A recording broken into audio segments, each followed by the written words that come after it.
Hey everybody, this is Kerstin here. Thank you so much for joining me again on this new episode of the Balanced Vibes podcast. Today I have a fantastic guest with me. Her name is Erica Brunette, and Erica is a holistic health coach. In today's episode, you're going to learn about some really simple and very easy methods that we can all use to have a longer and happier and healthier life. So we talk about things like sun exposure, we talk about minerals, we talk about castor oil and how that can help your hormonal and digestive health. We also talk about Erica's personal journey, how she found this new balanced way of living after dealing with eating disorders and overtraining for a long period of time.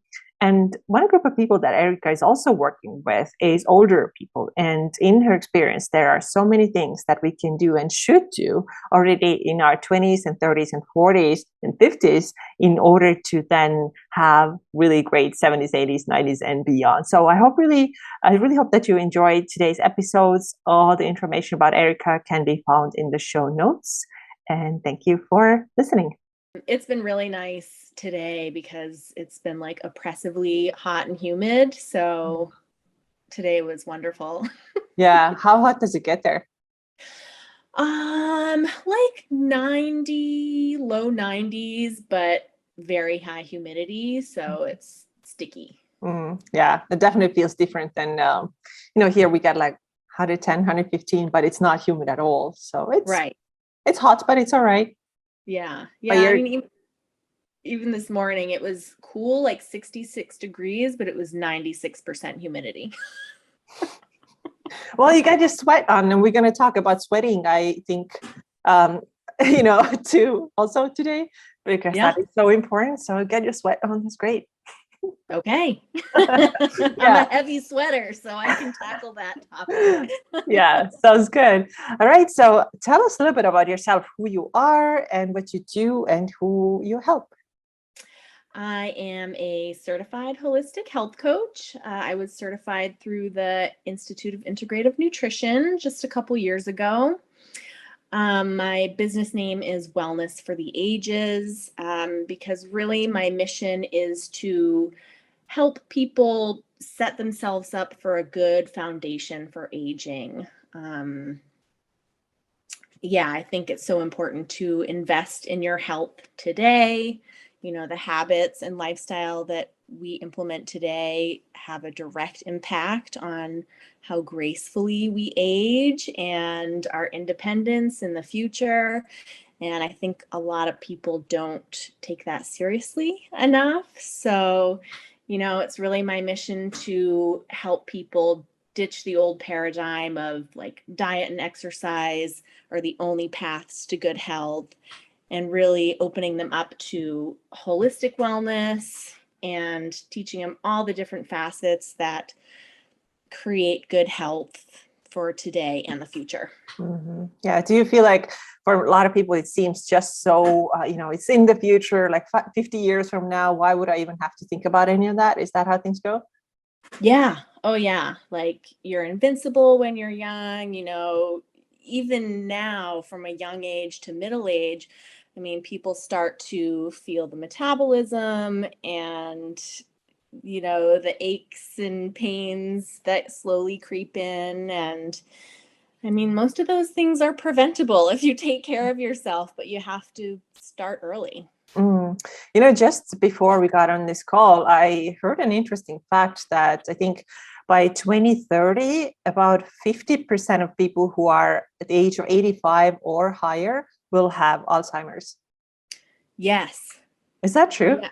Probably. I've read that as well. I think I remember by 2025, 13 million Americans are gonna have Alzheimer's, and I think in 2020 it was only like 6 million. So that number is exponentially increasing. Well, what got you on this path?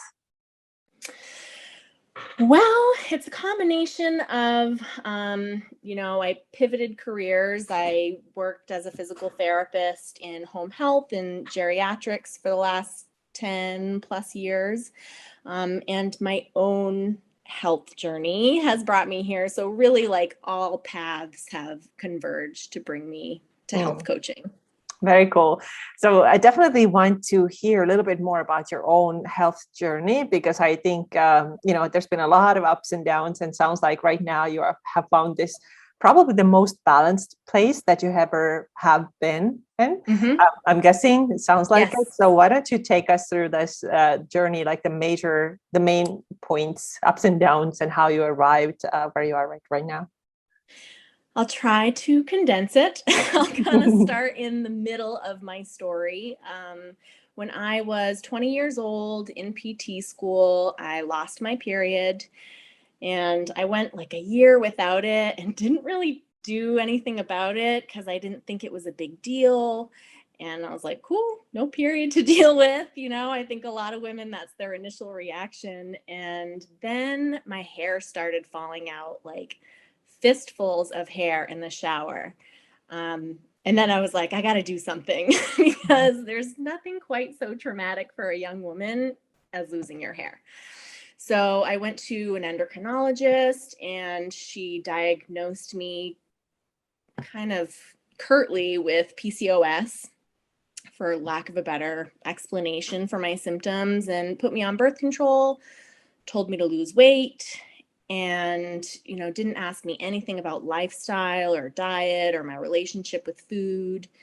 And mind you, for the previous, I don't know, better part of a decade, I had been struggling with binge eating and restricting and over exercising. And I didn't know how much of an impact that was having on my health. I mean, now I've been able to connect the dots, but so her advice to lose weight and her Band-Aid approach to put me on birth control just kind of perpetuated all of my disordered eating for another decade. And then I was living out in San Francisco, and I really wanted to get off birth control. I tried a couple times, and every Western provider I saw like kind of scared me into going back on it. When I didn't get my period back immediately, they're like, you need to have a bleed, otherwise you're at high risk for cancer, all these things. So I finally found some more holistic providers that were willing to listen to me. Something's not right. Why am I not having a period? And really supported me in my journey to get off birth control. So, there's a lot in the middle there, but I finally sought help for my disordered eating, and that really put me on the path to hormonal balance. Oh gosh, it sounds way too familiar to me too. I'm sure this resonates with so many women. Yes, probably. And just the fact, like how easy it is to just put a Band-Aid on a problem like this. And for listeners who don't know, like, real periods are not real periods. Just stop believing this. There is absolutely nothing that is natural about it, right? So the bleed that you get from a pill, it's not the same as your body would like normally bleed if you had a normal menstrual cycle. It's just not the same thing. It doesn't do anything. And if it does anything, it does more harm than good. Exactly. It's just like keep keeping your eyes closed for the fact that something is really wrong, and God forbid I have to actually deal with my eating issues or my overtraining issues potentially. So what was your eating like and your training like? Because it sounds like what you actually had was hypothalamic amenorrhea, right? Yes. Yeah. So later, I don't know how many years after I got the PCOS diagnosis, people were like, I don't think it's PCOS, because I eventually did get my period back. And hypothalamic amenorrhea was the natural conclusion. So funnily enough, I didn't really know that I had a serious eating issue. I started restricting when I was like 12 or 13 years old. I didn't need to. I hadn't even hit puberty yet, but I was so influenced by other girls in my grade and boys' comments about my body, and watching my parents' weights fluctuate, and the cabbage soup diet. And so like all those things, I did Weight Watchers with my mom in high school. I'm sure a lot of girls can say the same. So yeah, for many, many years, it was messed up. I was binging, restricting, and we normalized that behavior. I mean, I just thought all women are concerned about their weight, all women obsess about food, but like I really couldn't think about anything aside from food, what I looked like, how much I hated my body. And then I made a friend who had also had an eating disorder earlier in her life. And she's like, have you ever gotten help for this? And I Mhm. was like, oh, yeah, like I probably should. Like, I have a problem. This isn't normal. So I joined an online coaching group for binge eating disorder. And that was like the first step, and really just talking about my disordered eating and how problematic it was. It was like a weight lifted off my shoulders, like, because when you are binge eating, there's so much shame and embarrassment that comes along with it. And it was just a secret I was holding so tightly for so long. And then I started opening up to my close friends, and like, what a relief that was. Yeah. And Yeah, it can be so like cleansing if you finally feel like, okay, I get to talk about this, right? yeah, and it was, 2 months into that group coaching that I got my period back. It had been like 13 months, and I was still like over exercising and trying to control my food. And then 2 months into just letting go of all that, my period returned. Like, not a coincidence. Yes, that gives me chills because I also believe that there's so much mental impact. Like there are so many traumas stored in our bodies and in our minds, and they are very impactful. Like a lot of times we just think that it's just eat more, which is a lot of the times the case if you have hypothalamic amenorrhea, but also like letting go of things and admitting them and sharing with others who understand. That also releases something major in the body and in the mind. So I'm not actually surprised, and I think this needs to be talked about a little bit more even. Yeah, I mean, I think my amenorrhea was coming from chronic stress, and like that was a big part of the stress I was carrying. I mean, in addition to school and family stuff and all the normal stuff, but that was huge. Yeah. Yeah. And then from there, I did some plant medicine ceremonies, and Awesome. and that got me to, my message was very clear, like I need to keep talking about it. So I had always shied away from psychotherapy. And like the day after my ceremony, I called a therapist who specialized in disordered eating and did that. And gosh, so many things. I applied a lot of tools. Like once I was ready to heal, I was like, okay, like just keep this momentum going. And really the impetus for getting over my disordered eating, because it takes a while. I mean, almost 20 years of disordered eating takes a long time to undo. So I started working with a naturopath for like my hair loss, and she told me to eat more protein. And Surprise. yeah, I mean, as soon as I started eating to nourish myself, and I had these goals of like, okay, I need this much protein and this much this, instead of just I need this many calories, low calories. It just like, that was it. I never looked back.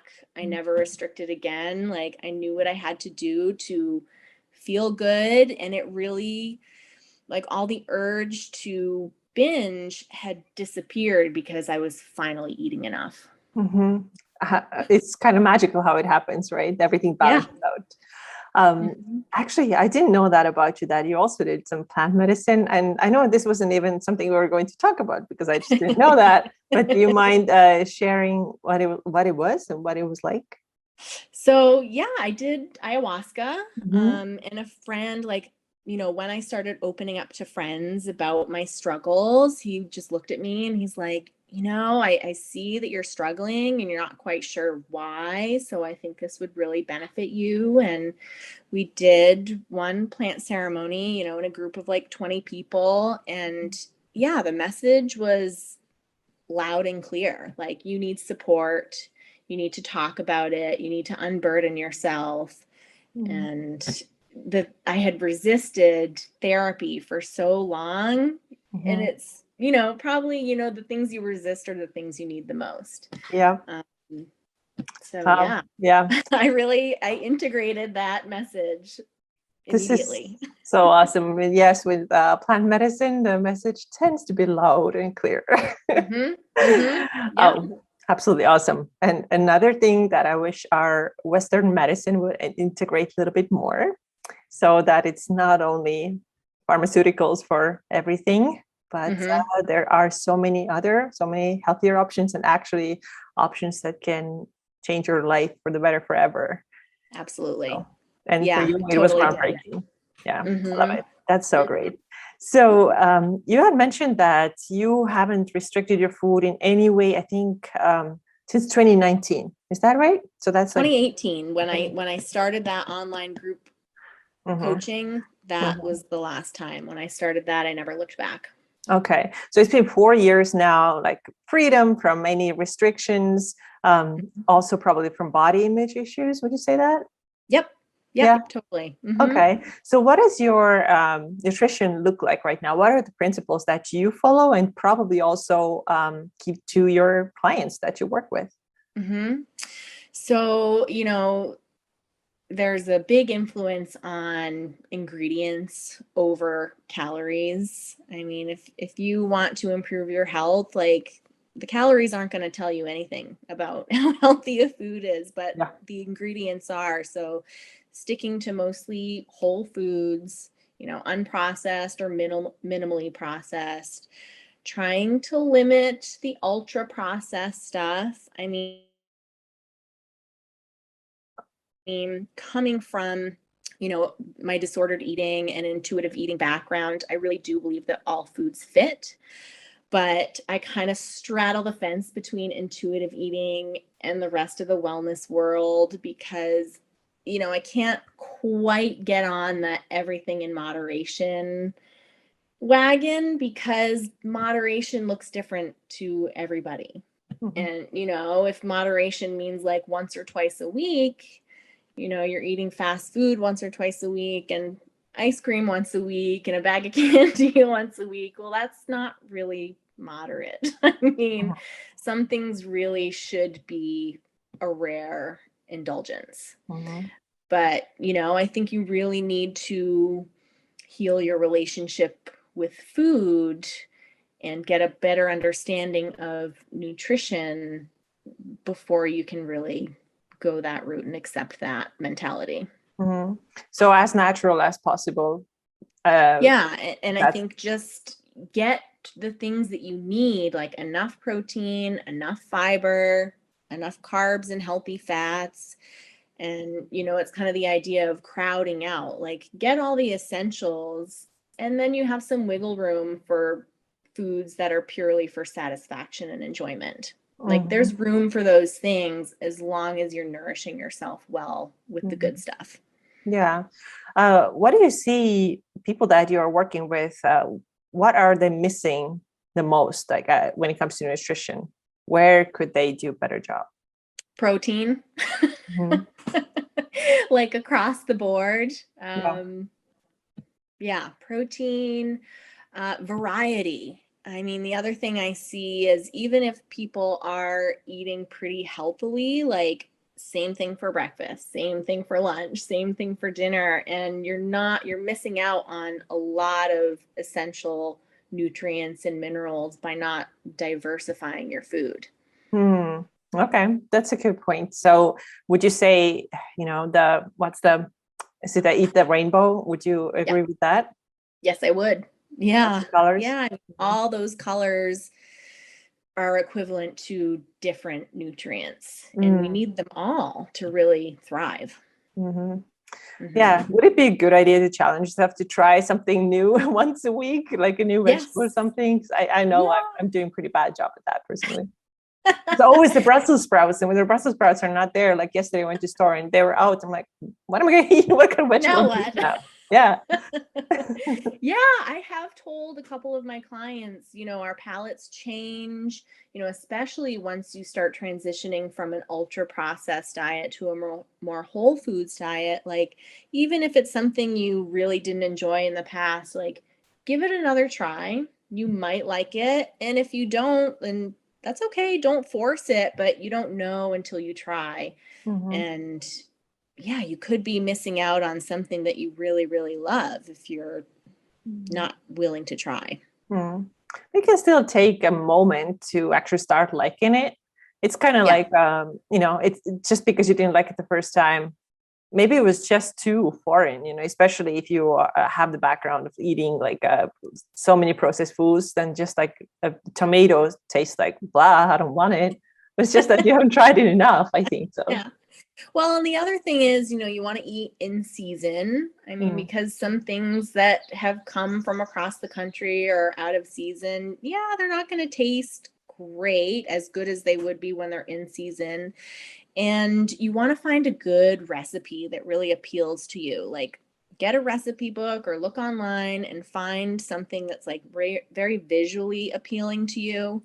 Because if it's not prepared well, you don't quite know what to do with it, you're just winging it, then yeah, maybe it's not going to shine on your plate. But find a good recipe that's really going to do it justice. Yeah. Do you feel like sometimes people have just so bad experiences from their childhood, like soggy vegetables and like gross stuff that just can't eat any of that? Yeah, probably. I'm sure that's the case with a lot I've of heard that a couple of times, like soggy asparagus and like over boiled cauliflower, and nobody wants that, right? Yeah, no. And I mean, that's another thing, like, learn how to cook.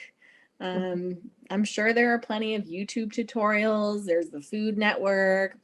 Just follow a recipe to get some basic cooking skills done so you can avoid those mushy vegetables or soggy whatever. It makes a big difference.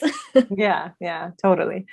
Okay, so I want to actually go back to your personal journey again for a little bit. So you said, obviously, long, complicated relationship with food and body image and overtraining and all that. And you haven't restricted your food in any way for 4 years. But now recently you have become a little bit more intentional about it, not restricting, but wanting to change your body a bit, right? And how do you now find that balance, with the background that you have, and now being like, okay, I think I want to do this, but obviously you're not going to go back to your past disordered habits. How do you find that balance? How do you navigate that?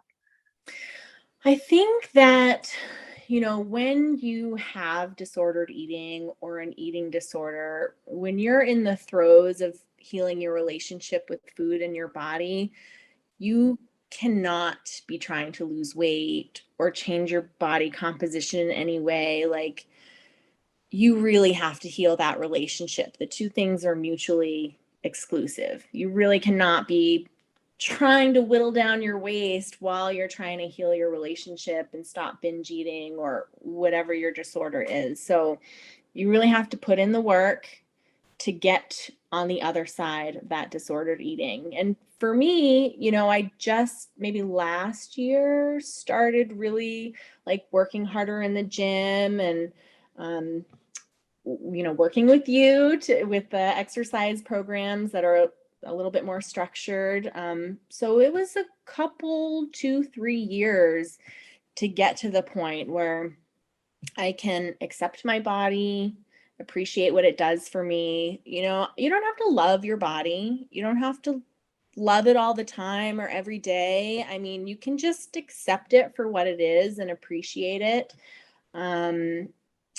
And then once you're past that disordered place, I think it's totally reasonable to want to change your body composition.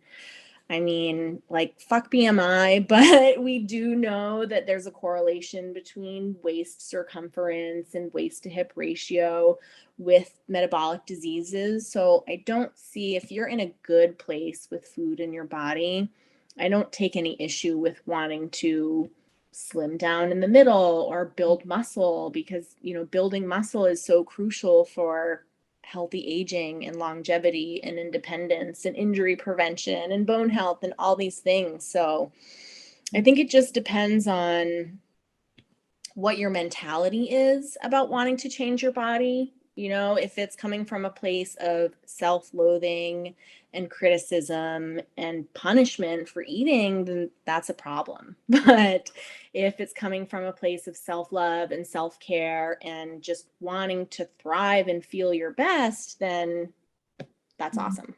Oh, thank you for saying that. I love it. I love this balanced approach.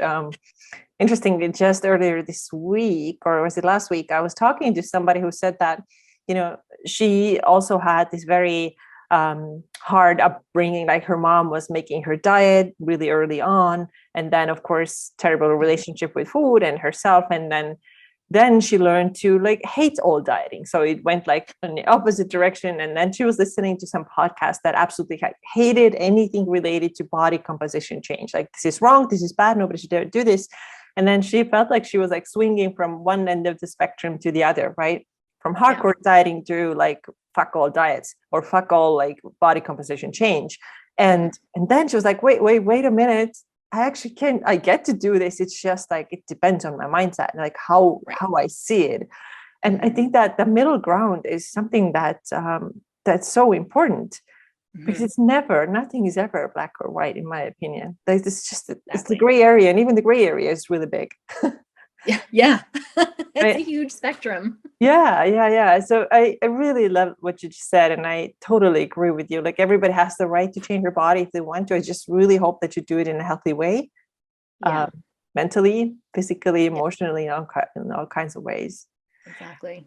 So speaking of your goals right now, what are your goals? Because right now, you know, a couple of weeks ago, maybe even more, when you decided that you want to do this, change your body composition a little bit, do you have any goals more specifically, or you just want to get a little bit in better, a little bit better shape?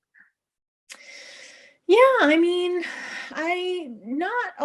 not very specific goals. You know, I just want to feel awesome. I want to be able to eat a lot of food. And like, I know that wanting to eat a lot of food, eating a lot of food requires a lot of energy output. Not that I'm saying, you know, I need to earn my food by exercising, but I just love food and I want to feel awesome and I want to get really strong. And like I said, like my mission for other people, I just want to set myself up for healthy aging. I don't want to be debilitated. I want to be independent for as long as possible. And that means working on your bone strength, your mobility, your balance, all those things. Yeah. And you have to work at it. Yeah, you really have to.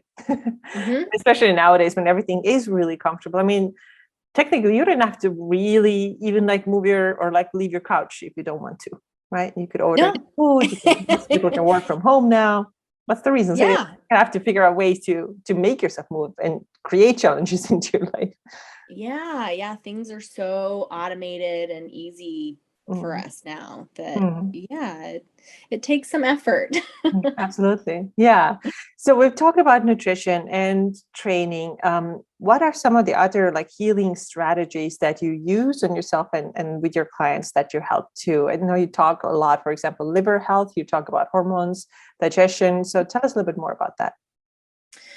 So all of those things are related. I mean, I think that's a big point that a lot of people miss, like the mineral status, hormone health, gut health, stress levels, like it's all related. All of those things affect the other thing.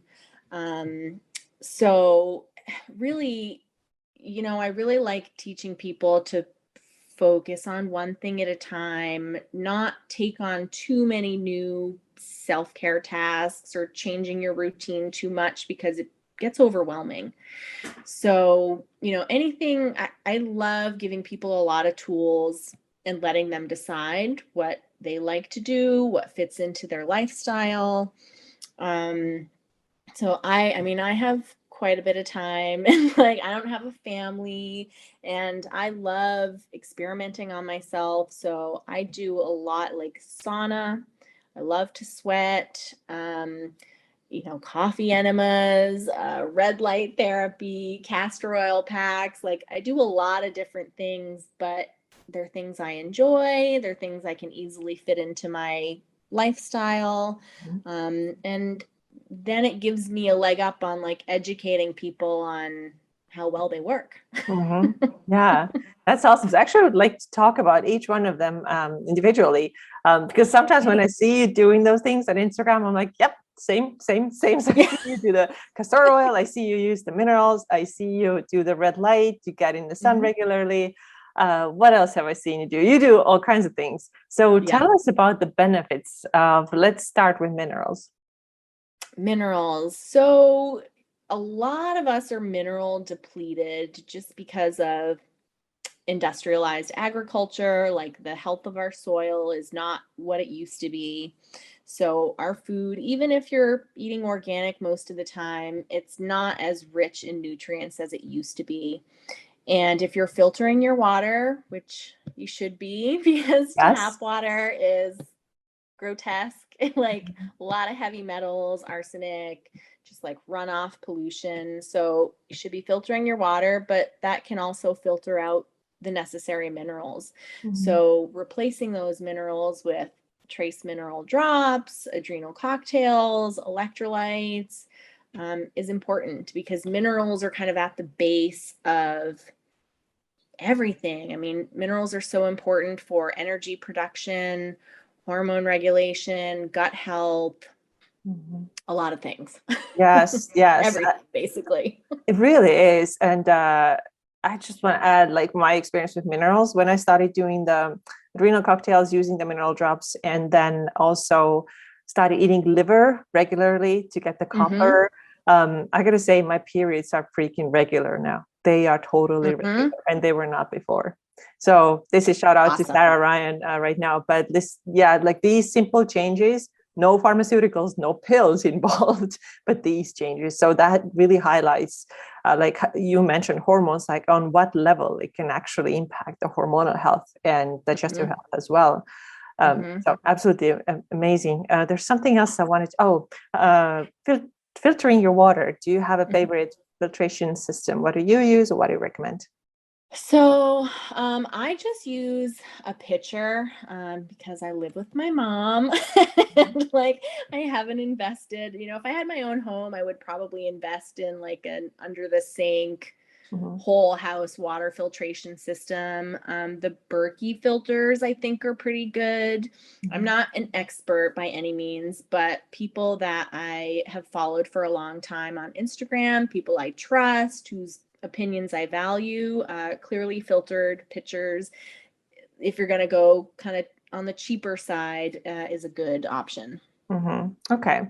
All right. Yes, minerals and water quality, really important. Then you mentioned castor oil. Tell us a little bit about that too, and why do you use it?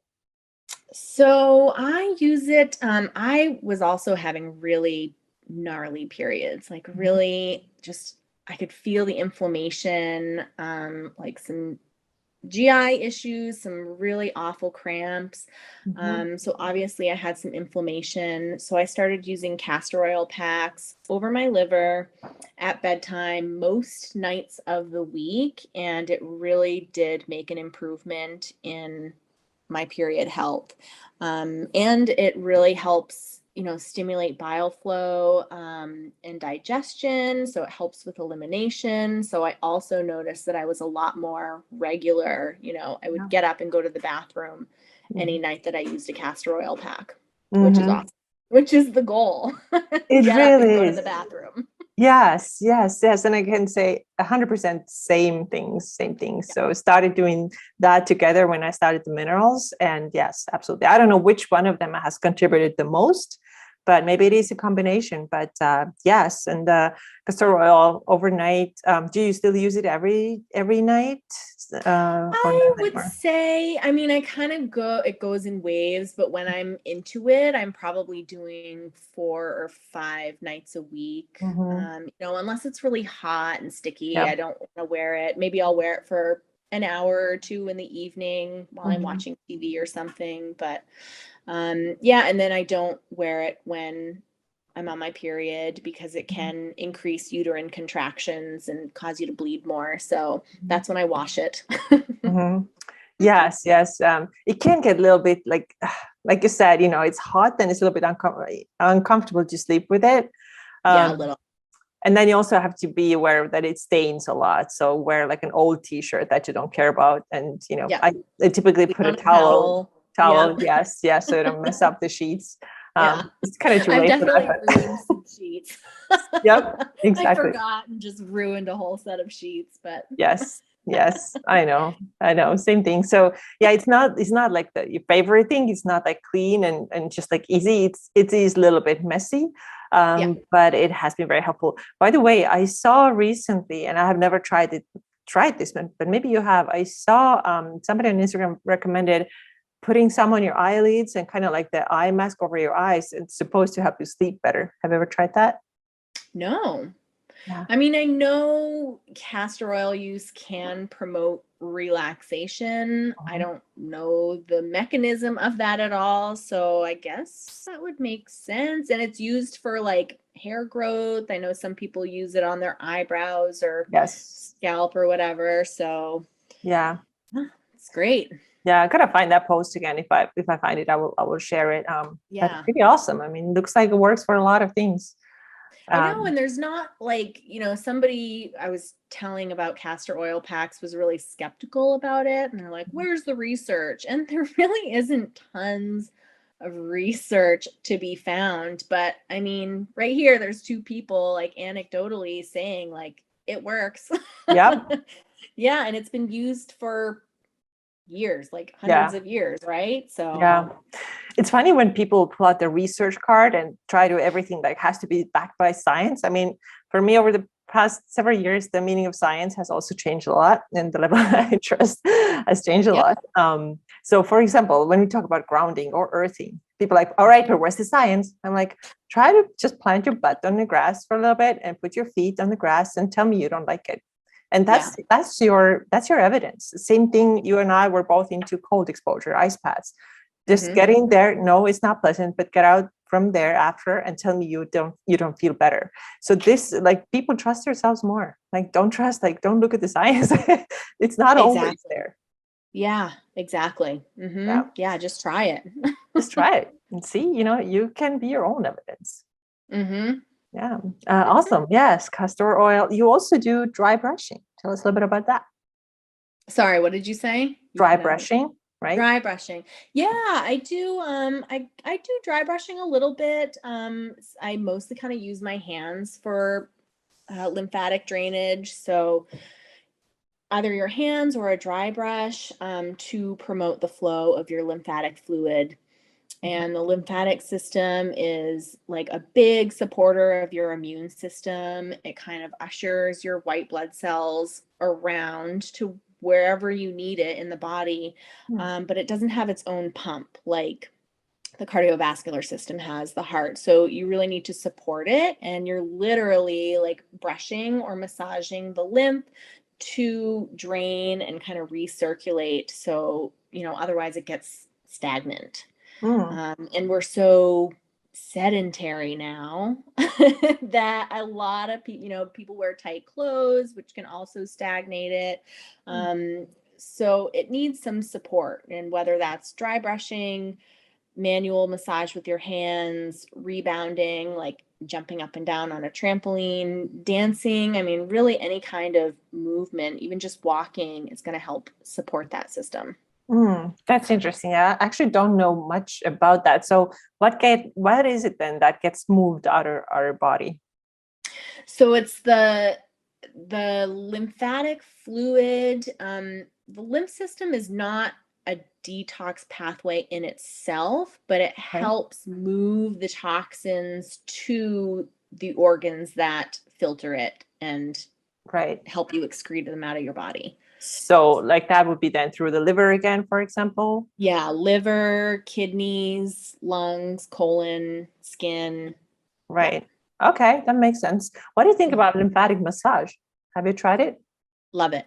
Love it? I've never gotten like a professional one. I just do it myself. Mhm. And I do like so right here is where the kind of main drainage things are under your clavicles. Mhm. So I just kind of work it into my um face nighttime routine or morning routine, like when I'm applying my face wash and or lotion, like I make sure that I kind of massage these points and massage the points in my neck and just kind of go with that lymphatic pattern while I'm applying stuff. Hmm. Because anytime you do lymphatic massage, you want to make sure that this part is open because this is where it's all going to drain, like behind the clavicles.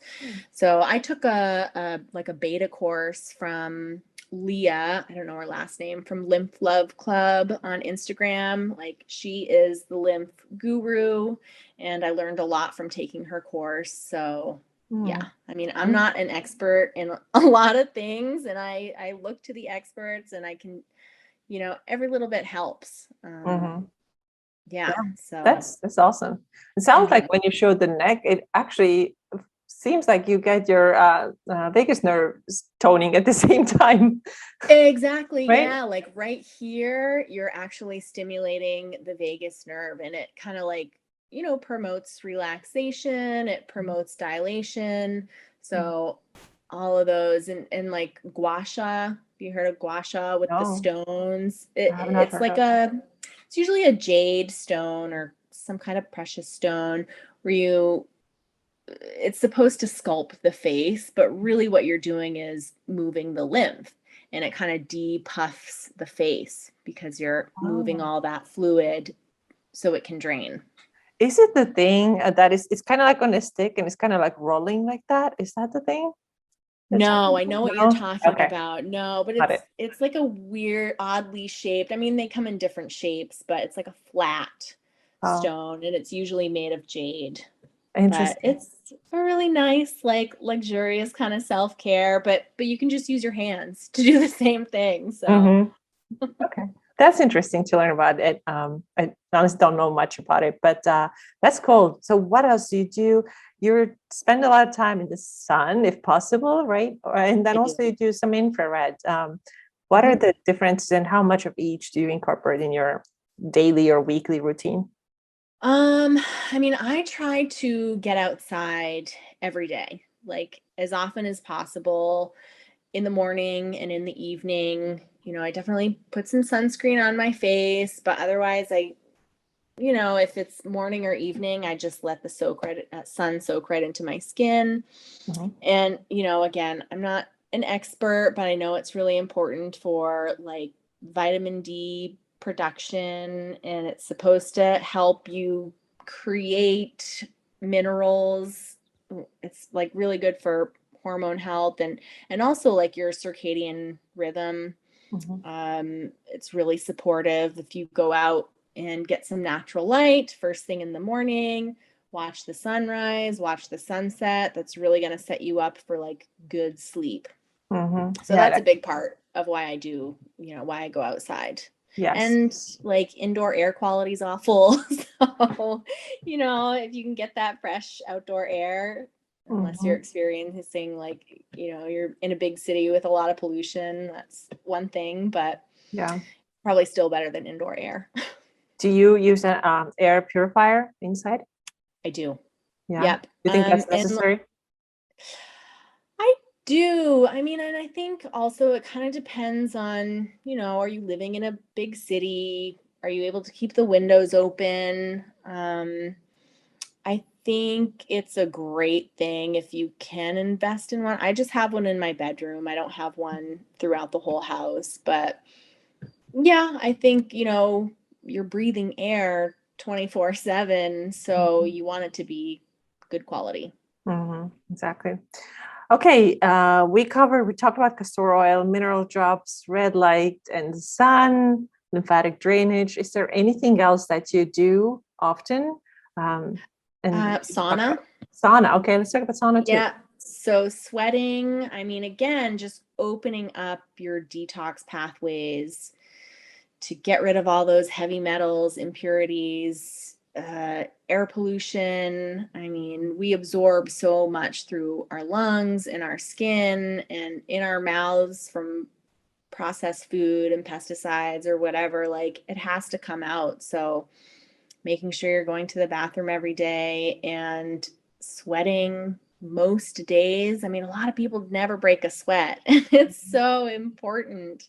And I can't remember, I don't know if I'm going to say this statistic right, but like if you sweat, I think it was in a regular sauna, 4 to 7 days a week, then you're decreasing your risk for Alzheimer's dementia by like 60%. Nice. Like, so it's really important for overall health and particularly brain health. Do you think it has to be a sauna, or it can be whatever way you sweat, however, whatever makes you sweat? I think it can be whatever way. I mean, even like a really hot bath with some magnesium flakes. I mean, then you're going to get some extra magnesium and you're going to break that sweat. I mean, just make sure you kind of rinse off afterward. But yeah, any way you can sweat, dance, exercise, run, sauna, it doesn't matter. Yeah. Or outside, if it's hot wherever you are, humid, like where you are, or dry where I am, it's still, it's hot and you get your sweat on quickly. Yeah. Anything else? Any other methods, any tools or hacks that you use often? Those are probably the biggest ones. I mean, but then just, you want to make sure that you have your foundations down, like eating enough, eating whole foods, like getting your macronutrients, your fiber, protein, carbs, and fat, cleaning up your sleep hygiene, getting enough sleep, turning the electronics off, wearing the red glasses or the blue light blocking glasses if you have them. Sleep. I do grounding. I do some breath work. I've tried to meditate, but it never sticks. But I've found that I really like breath work a lot better because it gives you something to focus on. And, your breath, it's a tool you always have. It's free. You can use it in any situation. And it's like one of the best tools you have to actually change your physiology. I mean, you can literally change your physiology, lower your heart rate, lower your blood pressure just by focusing on your breath, which is just incredible. Yeah, absolutely agree. And if you ever need to do the opposite thing, like you feel like you're frozen and you need to get your energy up, same thing. You just do breath. Yeah. Oh, yeah. You're big into breath work, right? Yeah. I do it regularly, and I'm actually also certified oxygen advantage coach. So this is all about correct breathing and how to, regulate your nervous system, autonomic nervous system, and get yourself to like a different state, whatever you need. How to sleep better, how to manage anxiety, and all that. So it's really magical, and like you said, it's always with us. Yeah. And I think people really underestimate how important it is. Like, you see people breathing out of their mouths, especially when everybody was wearing masks, it really promoted mouth breathing. And that's just terrible for your oral health, which is going to contribute to poor gut health and breathing shallowly. So you're always kind of like keyed up in this stressful state if you're not really taking time to take a nice slow breath in and out. Yes. And speaking of mouth breathing, yes, it's even during exercise, like, okay, if it's hard, intense exercise, then fine. But for the most part, try to breathe through your nose. It's actually better. You actually bring more oxygen into your body. Right. I always have to remind myself. And I definitely, in through the nose, and sometimes I have to do that out through the mouth. That's fine. But you do have to remind yourself sometimes. Yeah. Some of the things are just so natural, like second nature, and you just have to consciously think, okay, I have to Mm-hmm. change that. Yeah. Right. Very cool. So also want to come back to, you have worked a lot with older people, right? Even though it sounds like right now your patients are not only older people, you work with younger No. individuals also, right? 30s, 40s, 50s, 60s. Okay. Is it mostly women that you work with? Mostly women. Yeah. Okay. So what are some of the problems they come to you with and you can help them with? Just generally not feeling great, feeling suboptimal and not really knowing where to start or where to turn. Um, Anxiety, depression, gut health. And I recently had one client who just didn't know anything about holistic health and just was curious to learn. And, she's in her 60s, so really wanted to kind of get a leg up on those golden years. Mm-hmm. Yeah. Mm-hmm. And preparation starts already in your 20s and 30s and 40s, right? Yep. Yeah, but it's still never too late. Is there anything that you've learned from older people? You work with a lot of older people, like any pieces of wisdom, anything that you have learned and been like, oh yeah, this is so true. Well, what I heard over and over and over as a home health PT was don't get old. That was how do we stop their that? sage advice. Yeah. And, I've just come to realize, through my education that it doesn't have to be something that we dread. Like all those, the people that I was seeing for PT were obviously debilitated in some way because they were receiving physical therapy, but they also had a mile-long list of medications. And it does not have to be that way. Getting disabled and diseased doesn't have to be a normal natural part of aging.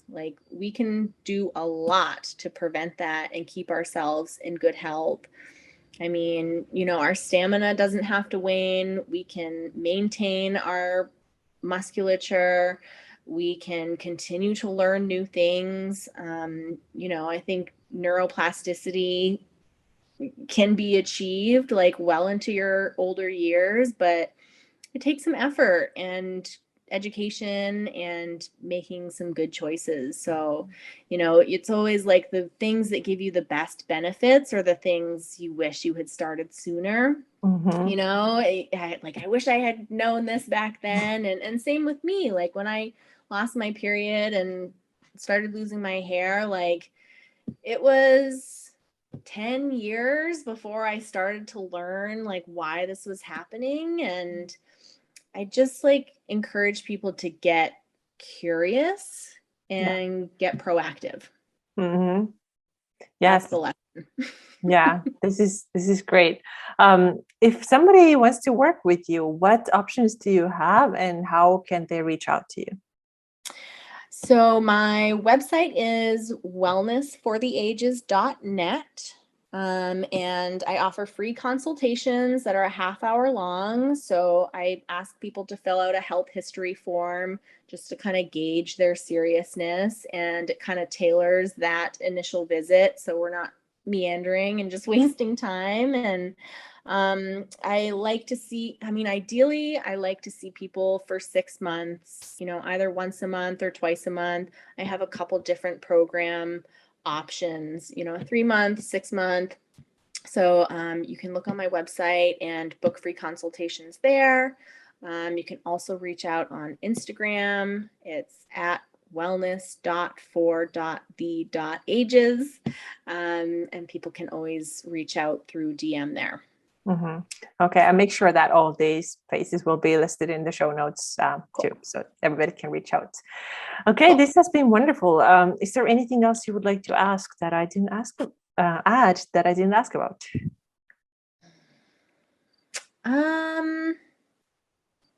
Yeah, because you sent me a list of questions. You asked me, what made me change careers. Yeah. From being a PT to a health coach. And that is twofold. And I only bring it up because I want to bring this to people's attention. When I picked physical therapy as a profession after high school, I kind of just chose it out of a hat. Like, I knew I wanted to be a healthcare professional, but I didn't want to be a nurse. I didn't want to be a doctor. So I landed on PT. And admittedly, it was never something I was very passionate about. And it was something for a long time that like I could get up and do, and I was pretty good at. I really enjoyed the patient care, but I did home health for about 8 years. And by the end of it, I was working for 2 home health agencies, working 50 to 60 hours a week, doing documentation till like 11 or 12 at night, and then getting up and doing it all over again.